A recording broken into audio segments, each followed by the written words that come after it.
तो आज की क्लास में हम लोग पढ़ने वाले हैं चैप्टर 4 का पार्ट 2 और चैप्टर का नाम है अर्धनारीश्वर, जिसके लेखक का नाम है रामधारी सिंह दिनकर। उनका चित्र आप देख सकते हैं कल की तरह। आज इस चैप्टर का हम आधा भाग मतलब कि आधा इस चैप्टर को कंप्लीट कर लेंगे और आधे भाग को कल वाले क्लास में क्लियर करेंगे। तो अर्धनारीश्वर का अर्थ होता है कि अर्ध मतलब आधा, नारी ईश्वर, यानी कि भगवान भी अगर हैं तो उसमें आधा नारी है आधा नर है, तभी जाकर उन्हें संपूर्ण माना जाता है। जैसे कि भगवान शंकर और माँ पार्वती, आधा शरीर माँ पार्वती का है और आधा शरीर भगवान शंकर का है, जिसको कहा जाता है अर्धनारीश्वर। क्या कहा जाता है? अर्धनारीश्वर। तो शुरू करते हैं पाठ को। अर्धनारीश्वर शंकर और पार्वती का कल्पित रूप है। कल्पित रूप मतलब होता है कल्पना किया गया रूप है, एक कल्पना के आधार पर बनाया गया। नीचे आप चित्र देख सकते हैं जिसमें आधा भाग भगवान शंकर का है और आधा भाग माँ पार्वती का है। तो यह एक कल्पना से एक चित्र है। तो यहाँ पे प्रश्न आपसे एग्जाम में पूछ देता है कि अर्धनारीश्वर किनका कल्पित रूप है? तो आप कहेंगे शंकर और पार्वती का। शंकर और माँ पार्वती का कल्पित रूप है अर्धनारीश्वर, जिसका आधा अंग पुरुष का और आधा अंग नारी का होता है। एक ही मूर्ति की दो आंखें, एक रसमयी और दूसरी विकराल। एक ही मूर्ति की दो भुजाएं, एक त्रिशूल उठाए और दूसरी की पहुंची पर चूड़ियां और उंगलियों अलकताक से लाल। और एक ही मूर्ति के दो पांव, एक जरीदार साड़ी से आवृत और दूसरा बाघंबर से ढका हुआ। मतलब इनके रूप का वर्णन किया गया है कि शरीर तो एक ही दिखेगा, लेकिन आधा शरीर आपको पुरुष का दिखेगा और आधा शरीर स्त्री का दिखेगा। उसमें दो आंखें दिखेंगी, एक आंख रसमयी है, यानी माँ पार्वती की आंखें रस से भरी हुई हैं, ममता से भरी हुई हैं, और वहीं दूसरी आंखें विकराल है, यानी भगवान शंकर का आंख है जो खतरनाक है। एक ही मूर्ति की दो भुजाएं हैं, एक में त्रिशूल है, यानी भगवान शंकर के हाथ में क्या है? त्रिशूल है। तो दूसरे हाथ में चूड़ी, और उनकी जो उंगलियां हैं अलकतात से लाल। अलकतात मतलब होता है आलता। क्या होता है? आलता। यानी कि माँ पार्वती जो है अपनी नाखून को आलता से रंगी हुई है। और एक ही मूर्ति के दो पांव हैं, एक जड़ीदार साड़ी से आवृत। आवृत मतलब होता है ढका हुआ, यानी जड़ीदार साड़ी से ढका हुआ है। तो दूसरी ओर भगवान शंकर का शरीर बाघंबर से ढका हुआ है, यानी बाघ के छालों से, क्योंकि भगवान शंकर क्या पहनते हैं? बाघ के छाले पहनते हैं। उनका पॉइंट वही है। ठीक है। तो नीचे आप देख सकते हैं उनका चित्र लगा हुआ है। यहाँ पे बहुत सुंदर पंक्ति लिखी गई है कि एक हाथ में डमरू, एक में बीना परम उदार, एक नयन में गरल, एक में संजीवन की धार, जटा जूट में लहर पुण्य की, शीतलता सुखकारी, बाल चंद्र दीपित त्रिपुरा पर बलिहारी बलिहारी। इसका अर्थ ये हुआ कि एक हाथ में डमरू है, यानी भगवान शंकर के हाथ में क्या है? डमरू है। तो एक में वीणा परम उदार और दूसरे हाथ में माँ पार्वती वीणा को ली हुई है, संगीत को ली हुई है। एक नयन में गरल है और एक में संजीवन की धार। अगर एक आंख विनाश करने वाला है, गरल है, तो एक में संजीवनी बूटी है, प्राण देने वाला है। एक जटा जूट में लहर पुण्य की, एक तरफ जटा में लहर है माँ गंगा की, क्योंकि गंगा जी कहाँ बहती हैं? शंकर जी के जटाओं में। तो शीतलता सुखकारी, तो एक तरफ से शीतलता है बाल चंद्र दीपित त्रिपुरा पर, और ये चंद्रमा जो है एक तरफ सर पे बैठे हुए हैं। बलिहारी बलिहारी, इसको देखने के बाद मेरा मन मंत्र मुग्ध हो गया है। मैं उन पर बलिहार हो गया हूं, मैं अपने आप को उसमें समर्पण कर दिया। कितना सुंदर यह दृश्य है। आगे है, स्पष्ट ही यह कल्पना शिव और शक्ति के बीच। शिव मतलब भगवान शंकर और शक्ति मतलब माँ पार्वती को शक्ति का रूप माना जाता है। माँ पार्वती को किनका रूप माना जाता है? शक्ति का रूप। शक्ति के बीच पूर्ण समन्वय दिखाने को निकाली गई होगी, किंतु इसकी सारी व्याप्तियां वहीं तक नहीं रुकता। अर्धनारीश्वर की कल्पना में कुछ इस बात का भी संकेत है कि नर नारी पूर्ण रूप से समान है एवं उनमें से एक के गुण दूसरे के दोष नहीं हो सकते। अर्थात नरों में नारियों के गुण आए तो इससे उनकी मर्यादा हीन नहीं होती, बल्कि उनकी पूर्णता में वृद्धि ही होती है। यहाँ पे कहा जा रहा है कि इस बात से ये पता चलता है कि स्त्री और पुरुष में किसी भी प्रकार का कोई भेदभाव नहीं होना चाहिए। कोई किसी से कम नहीं होता है, कोई किसी से अधिक नहीं होता है। ये दोनों एक दूसरे के पूरक हैं। ये एक दूसरे से मिलकर इस सृष्टि का निर्माण करते हैं। अगर मनुष्य, यहाँ पे पुरुषों पे व्यंग किया गया है क्योंकि पुरुष महिलाओं को हमेशा दबा के रखता है, उसे आगे बढ़ने की सोच नहीं रखता है कि इनको आगे बढ़ने दिया जाए। अगर पुरुष ऐसा सोचता है कि केवल पुरुष ही कोई कार्य कर सकते हैं तो उसकी गलत सोच है। अगर आप महिलाओं के गुण को अपना लेते हैं तो इससे ये मत समझिए कि आप हीन हो जाएंगे, छोटे हो जाएंगे, आप महान बन जाएंगे। कहा गया है कि जब पुरुष के अंदर महिला का गुण आ जाए तो वो एक महान व्यक्ति बन जाता है, लेकिन जब एक महिला के अंदर पुरुष का गुण आ जाए तो वो चंडाल बन जाती है। इसलिए कभी भी एक महिला को पुरुषों का गुण नहीं लेना चाहिए, क्योंकि पुरुषों में महिलाओं जैसा अच्छा गुण नहीं होता है। क्योंकि पुरुषों के पास शराब पीना है, मारपीट करना है, इनके पास कितना गलत गलत सोच, कितना हर चीज भरा पड़ा है। अगर महिलाएं हो गई तो समाज का नाश हो जाएगा। लेकिन महिलाओं के अंदर ममता होती है, प्रेम होता है, अपने बच्चों से लगाव होता है। वैसा लगाव, वैसा सौहार्दपूर्ण प्रेम पुरुषों में नहीं पाया जाता। इसलिए कहा गया है नीति में कि मनुष्य के अंदर अगर किसी पुरुष के अंदर महिला का गुण आ गया तो वो महान व्यक्ति बन जाएगा, लेकिन अगर एक महिला के अंदर पुरुष का गुण आ गया तो वो चंडाल बन जाएंगे, खतरनाक बन जाएगी। इसलिए ऐसा नहीं होना चाहिए। किंतु पुरुष और स्त्री में अर्धनारीश्वर का यह सूप आज कहीं भी देखने को नहीं मिल आता। संसार में सर्वत्र पुरुष पुरुष है और स्त्री स्त्री है। नारी समझती है कि पुरुष के गुण सीखने से उसके नारीत्व में बट्टा लगेगा। इसी प्रकार पुरुष भी स्त्री योचित गुणों को अपनाकर समाज में स्त्रीण कहलाने से घबराता है। ऐसा बात नहीं कि पुरुषों में केवल अवगुण है, पुरुषों में भी बहुत सारे गुण हैं। स्त्रियां भी नहीं चाहती हैं कि मैं पुरुषों का गुण लूं, उनके गुणों को वो लेना नहीं चाहती। उसे लगता है कि अगर मैं पुरुषों के गुण को लूंगी तो मैं छोटी हो जाऊंगी, मैं समाज में छोटी हो जाऊंगी। और पुरुष ये सोचता है कि अगर मैं स्त्रियों का गुण ले लूंगा तो लोग मुझे समाज में औरत कहना शुरू कर देंगे। स्त्री और पुरुष के गुणों के बीच एक प्रकार का विभाजन हो गया है, और विभाजन की रेखा को लांघने में नर और नारी दोनों को भय लगता है।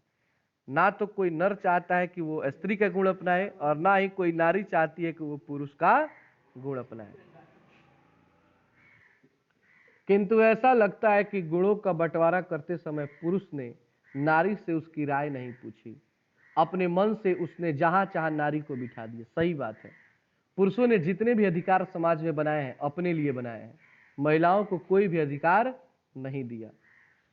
स्वयं तो वह वृक्ष बन बैठा और नारी को उसने लता बना दिया। देखिए यहाँ पे बड़ा ही शानदार एग्जाम्पल है कि खुद को उसने वृक्ष बना दिया। वृक्ष मतलब अपने आप को तो नियम कानून से मजबूत बना दिया, लेकिन महिलाओं को कमजोर कर दिया, लता बना दिया जिसको कोई भी नोच के फेंक देगा। स्वयं तो वह व्रत बन गया एवं नारी को उसने कली मान लिया। तब से धूप पुरुष और चांदनी नारी रही है, ग्रीष्म नर और वर्षा मादा रही है, विधार पति और भावना पत्नी रही है। जहां भी कम का कोई क्षेत्र है, अधिकार की कोई भूमि है, सत्ता का कोई सीधा संबंध है, उस पर कब्जा नारी का नहीं नर का माना जाता है। यानी कि हर जगह पुरुषों ने महिलाओं को दबाया है, चाहे कोई भी क्षेत्र हो। प्राचीन काल से ही पुरुषों ने महिलाओं को दबा के रखा, उन्हें सताया गया है। नर है विधाता का मुख्य तंतुवय, जो चस्व बुनकर तैयार करता है, नारी का काम उस वस्तु पर छींटे डालना है। नर है कुदाल चलाने वाला बलशाली किसान जो मिट्टी तोड़कर अन्न उपजाता है। नारी का काम दोनों को छोड़ना है। नर है नदियों का वेगमय प्रवाह, नारी उसमें लहर बनकर उठती गिरती रहे। मैंने सारी पंक्तियों के माध्यम से लेखक क्या कहना चाहते हैं कि स्त्रियों को इस समाज में हमेशा क्या किया गया है, दबाया गया है, जो ऐसा नहीं होना चाहिए। सिंहासन तो वस्तुतः राजा के लिए होता है, रानी उसके वाम मांग की शोभा मात्र है। वामांग मतलब होता है बाएं साइड में बैठना।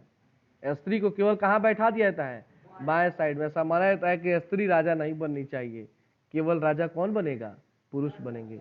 यही तो हमारी गलत सोच है कि शासन केवल पुरुष ही कर सकते हैं, स्त्रियां नहीं कर सकती हैं। उन्हें हमने तो कभी मौका दिया ही नहीं। सत्य है राजा को ग्रीवा और विशाल वक्षोदेश, रानी उन पर मंदार हार बनकर झूलने के लिए है। राजा काया और रानी या के प्रतीक है।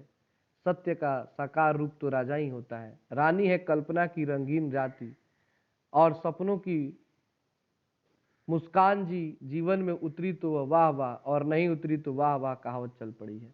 मतलब कि हर एक पंक्ति में लेखक ने ये बताया है कि मतलब महिलाओं को इतना ना ज़्यादा कष्ट दिया गया इस समाज में, इतना ना ज़्यादा तकलीफ दी गई है, जो अगर कहा भी जाए तो ये बात समाप्त नहीं होगी।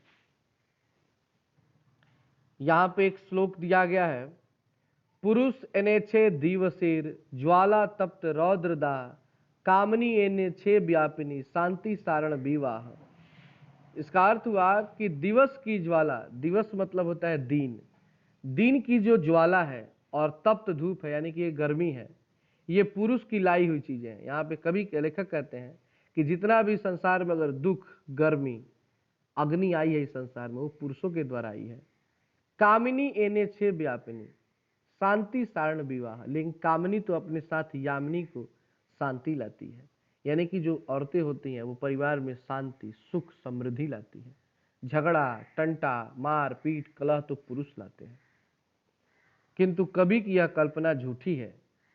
यदि आदि मानव और आदि मानवी आज मौजूद होते तो ऐसी कल्पना से सबसे अधिक आश्चर्य उन्हें ही होता, और वे कदाचित कहते भी कि आपस में धूप और चांदनी का बंटवारा हमने नहीं किया था। इसे तो साथ साथ जन्मे थे तथा धूप और चांदनी में, वर्षा और आतप में साथ ही घूमते भी थे, बल्कि आहार संचय को भी हम साथ ही निकलते थे, और अगर कोई जानवर हम पर टूट पड़ता तो हम एक साथ उसका सामना भी करते थे। उन दिनों नर बलिष्ठ और नारी इतनी दुर्बल नहीं थी, न आहार के लिए ही एक को दूसरे पर अवलंबित रहना पड़ता था। नारी को पराधीनता कब आरंभ हुई, जब मानव जाति ने कृषि का आविष्कार किया, जिसके चलते नारी घर में और पुरुष बाहर रहने लगा। यानी पहले के टाइम में जब इस पृथ्वी की शुरुआत हुई तो नारी में और नर में, यानी पुरुष और स्त्री में किसी भी प्रकार का कोई भेदभाव नहीं होता था। स्त्रियों के साथ भेदभाव कब से शुरू हुआ, जब से खेती की प्रक्रिया शुरू हुई। पुरुष खेती करने लगे और महिलाएं घर का काम संभालने लगी। महिलाओं को घर तक सीमित कर दिया गया कि तुम्हारा एरिया इतना ही तक है, तुमको बाहर नहीं झांकना है, तुमको घर से बाहर नहीं निकलना है। एक तरह से समझिए कि उन्हें बांध के रखा जाता है। आज इस टाइम में कुछ महीनों से लॉकडाउन लगा है, हम पुरुषों की तबाही हो गई है। लग रहा है कि हम लोग बंध गए हैं, जबकि हम लोग गांव में घूमते हैं, बाजार जाते हैं, चारों तरफ जाते हैं, फिर भी ऐसा लगता है कि हम लोग जेल में बंद हैं। हम लोग को आज़ादी है कि हम अपने बाहर द्वार पे बैठते हैं, गांव में घूमते हैं, फिर भी लगता है कि जेल में बंद है। सोचिए, महिलाएं अपना पूरा जीवन एक ही रूम में गुजार देती हैं, तो वो तो पूर्ण रूप से इमरजेंसी का जीवन जी रही है। उन पे तो देखिए तो दिन रात अत्याचार हो रहा है। ऐसा है कि नहीं? हर घर की ये कहानी है।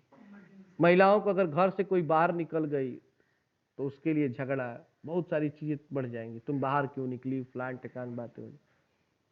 तो एक तरह से हम क्या कर रहे हैं, उन्हें जेल में बंद करके रखते हैं, उन पे अत्याचार करते हैं। ये भी अत्याचार है।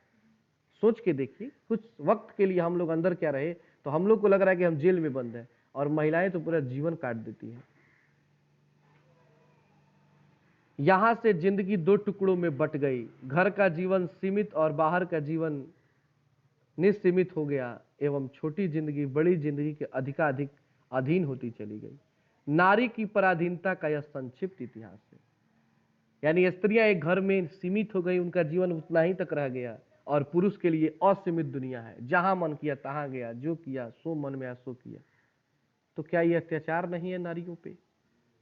ये खुलेआम अत्याचार है। इसको आप लोगों को समझना चाहिए काफी मर्म के साथ।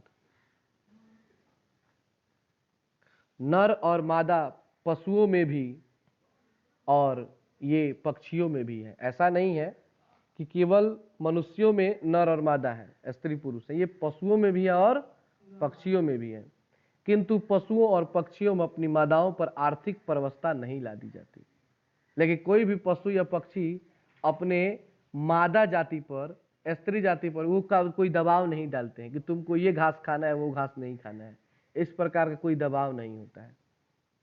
लेकिन मनुष्य की मादा पर यह पराधीनता आप से आप लद गई, और इस पराधीनता ने नर नारी से वह सहज दृष्टि भी छीन ली जिससे नर पक्षी अपनी मादा को या मादा अपने नर को देखती है। कृषि का विकास सभ्यता का पहला सोपान था, किंतु इस पहली ही सीढ़ी पर सभ्यता ने मनुष्य से भारी कौन वसूल कर ली। आज प्रत्येक पुरुष अपनी पत्नी को फूलों सा आनंदमय भार समझता है, और प्रत्येक पत्नी अपने पति को बहुत कुछ उसी दृष्टि से देखती है जिस दृष्टि से लता अपने वृक्ष को देखती होगी। मतलब आज पुरुष जो है अपनी पत्नी को हीन दृष्टि से देखता है। उसके लिए उसके जीवन में कोई महत्व नहीं है। उसे लगता है कि एक तुच्छ जीव है, बस एक मशीन है जो हमारे घर का नौकरानी है, सारा काम कर रही है, खिला पिला रही है। थोड़ी भी कहीं कमी हुई तो नौकरानी की तरह उसे डांटा पीटा जाता है। लेकिन एक महिला उसी पति को प्रेम भरे नजर से देखती रहती है, चाहे वह कितना भी गलत करे फिर भी उसको वह एक संतुष्टि और प्रेम की नजर से ही देखती है। इस पराधीनता के कारण, पराधीनता मतलब होता है गुलामी, क्या होता है? इस गुलामी के कारण नारी अपने अस्तित्व को अधिकारिणी नहीं रही। वो अपने अधिकार को कभी जान ही नहीं पाती है कि हमारा अधिकार क्या है। वह जिंदगी भर गुलाम की जीवन जीती है। उसके सुख और दुख, प्रतिष्ठा और अप्रतिष्ठा, यहाँ तक कि जीवन और मरण पुरुष की मर्जी पर टिकने लगे। यानी उसकी क्या इज्जत है, क्या इज्जत नहीं है, उसके मन में क्या सुख है, क्या दुख है, सब मर्द यानी कि मर्द जाति डिसाइड करने लगे कि तुमको क्या करना है। कितना अंदर उनको दुख होता होगा। उनका सारा मूल्य इस बात पर जा ठहरा कि पुरुषों को उसकी कोई आवश्यकता ही नहीं है। इसी से नारी की पद मर्यादा प्रति मार्ग के प्रचार से उठती और निवृत्ति मार्ग के प्रकार से गिरती रही है। जो प्रवृत्ति हुए उन्होंने नारी को गले से लगाया, क्योंकि जीवन से वे आनंद चाहते थे और नारी आनंद की खान थी। मतलब पुरुष ये समझते हैं कि नारी केवल आनंद की वस्तु है, जब जी चाहा उससे आनंद लिया और फिर उसे छोड़ दिया। किंतु जो निवृत्ति निकले उन्होंने जीवन के साथ नारी को भी अलग निकाल दिया, क्योंकि नारी उसके किसी काम की चीज नहीं थी। मतलब जब उससे उसका मन भर गया तो वह नारी को छोड़ दिया, क्योंकि अब उसके जीवन में लग रहा है कि अब नारी की कोई आवश्यकता नहीं है। प्राचीन विश्व में जब व्यक्तिक मुक्ति की खोज मनुष्य जीवन की सबसे बड़ी साधना मानी जाने लगी तथा झुंड के झुंड विवादित लोग संन्यास लेने लगे और उनकी अभागिनी प्रियों के सिर पर जीवित वैधव्य का पहाड़ टूटने लगा, जरा उन आंसुओं की कल्पना कीजिए जो उन अभागिनियों की आंखों से बहते होंगे, जिसके पति परमार्थ लाभ के लिए उनका त्याग कर देते थे। यानी कि बहुत सारे लोग थे, एक टाइम था कि लोग शादी कर लेते थे और बाद में संन्यास ले लेते थे। सोचिए, वो पत्नी तो जीवन में कुछ काम तुमने सीखने नहीं दिया, वो आत्मनिर्भर तो हुई नहीं, और तुमने अचानक उन्हें छोड़ दिया। अब बताओ बेचारी वो कहाँ जाएंगे, कहाँ से अपना जीवन चलाएंगे? वो तो जीवन भर रोती बिलखती मर जाएंगे। उनके साथ कई प्रकार के शोषण और अत्याचार होते होंगे। जरा उस बेबसी को भी ध्यान में लाएं जो इस अनुभूति से उठती होगी कि आखिर जो संन्यास लेता है वह निष्ठुर है, कपार और कठोर नहीं, बल्कि पुण्यात्मा, साहसी और शायद सबसे बड़ा चर है। और हाय रे नारी जो इन परिस्थितियों से हार कर स्वेच्छा अपने आप को सचमुच ही पुण्य की बाधा और पाप की खान मानकर पढ़कर रह जाती थी। यानी कि पहले से लेकर आज तक अगर अत्याचार हुआ है तो नारियों पर ही हुआ है, चाहे किसी भी रूप में हो। बाल विवाह हो, सती प्रथा हो, पर्दा प्रथा हो, कोई भी समस्या अगर उत्पन्न हुई है, कोई भी नियम कानून बनते हैं, अगर कठिन कानून, तो किस पर बनते हैं? महिलाओं पर बनते हैं। किसी का पति मर जाए तो महिला का सारा श्रृंगार छीन लिया जाता है, उससे श्रृंगार करने का अधिकार ले लिया जाता है। लेकिन जब किसी की पत्नी मर जाए तो पुरुष कल फिर से झाड़ झूर के निकल जाता है, कोई श्रृंगार कुछ नहीं छीना जाता है उससे। ये नियम पुरुषों ने नहीं बनाया है। जिसका पति मर जाए उसको ये खाना है, ये नहीं खाना है, ये खाना है, वो नहीं खाना है, और पुरुषों के लिए सब है, सब चीज खाना है, कोई दिक्कत नहीं है। तो क्या ये भेदभाव नहीं है? अगर आज किसी का पति मर जाए, वो किसी से कल शादी कर ले, तो लोग उसको गलत समाज में कहना शुरू कर देते हैं कि इसका सोच अच्छा नहीं है, ये बहुत गलत आदमी है। लेकिन वही पुरुष को देखिए, पत्नी मरी नहीं, कजिया करते करते अपना शादी विवाह ठीक कर लेता है और फटाक से शादी कर लेगा, उसका बड़ाई हो जाएगा, वाह बहुत बढ़िया काम किया है। तो ये भेदभाव नहीं है। एक पुरुष 2, 3, 4, 5 शादी कर लेता है तो कोई शिकायत नहीं है, लेकिन वही पत्नी अगर 2 शादी कर ले तो लोग जान से मार देंगे। तो ये समाज में भेदभाव है जो अच्छा नहीं है। इससे ये पता चलता है कि नारियों पे हमेशा क्या हुए हैं? अत्याचार हुए हैं। तो आज के लिए इतना ही, इसके आधे भाग को हम लोग कल पढ़ेंगे।